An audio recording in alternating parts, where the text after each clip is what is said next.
This week's Firearms Heritage segment is brought to you by Navy Arms.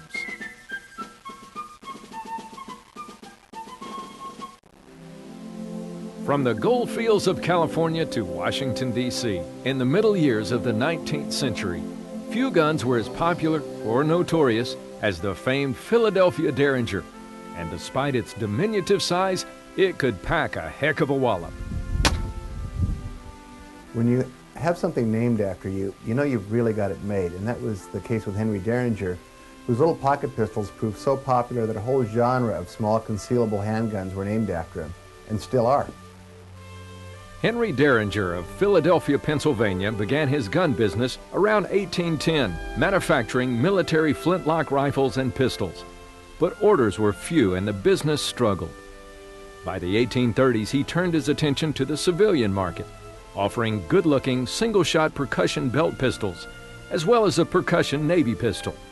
They were well-made and reliable, but not really all that much better than similar guns from other makers. Then he hit upon an idea. In the late 1850s, America was really a country on the go. You had the opening of the West, the gold fields in California, the strife between the North and the South over states' rights and slavery. It was a real climate where it was a good idea to go armed, and what better way to do it than with one of Henry Derringer's small little pocket pistols. Small pistols that could easily be stashed in a cloak, waistband, or greatcoat pocket were nothing new and went back at least 200 years before Derringer's. But his product had all the reliability of his larger guns, as well as a certain indefinable panache. Soon they became all the rage. In no time at all, the guns became called Philadelphia Derringers, or simply Derringers after their originator. Each gun was stamped with a maker's name and the place of manufacture, Philadelphia. The barrels had a simulated Damascus finish, and though they were meant pretty much for across-the-table work, oddly enough, the darn things were rifled.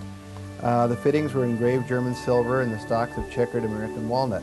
Calibers varied widely from around, 30 to 44 caliber, and barrel lengths from 1 1/8 inches to 3 inches. Derringer was still making larger pistols, but it was the little fellows that really caught on. They became so popular, in fact, that many other companies copied them, using their own names or variations on Derringer's name.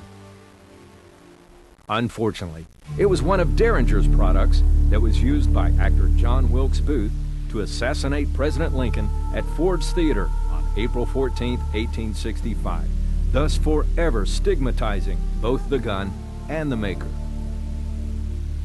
Derringer ceased production of his little guns in 1866, but others were not so put off, and they continued making the guns all the way through the 19th century, as a matter of fact, up to the present day. Probably the most popular one was the Remington 41 Rimfire over and under. It was offered all the way from 1866 to 1935. If you're going to see a Derringer in a cowboy movie, odds are it'll be a Remington. Interestingly enough, while Derringer spelled his name with one R, the generic term for the little guns has 2 R's. No matter how you spell it, the Philadelphia Derringer is a true piece of Americana, and it got its maker's name in the dictionary.